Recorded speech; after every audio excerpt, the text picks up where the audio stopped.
happiness is our unconditional nature.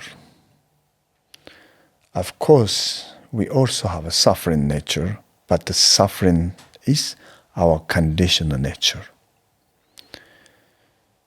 You never possible suffering without condition.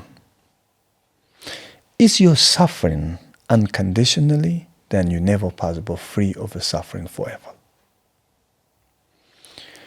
Of course, you possible happy also conditionally, but you possible happy unconditionally. How you know that? Through of meditation, When you meditate, you are not doing anything, you are not learning anything. Just allow to be in the nature state.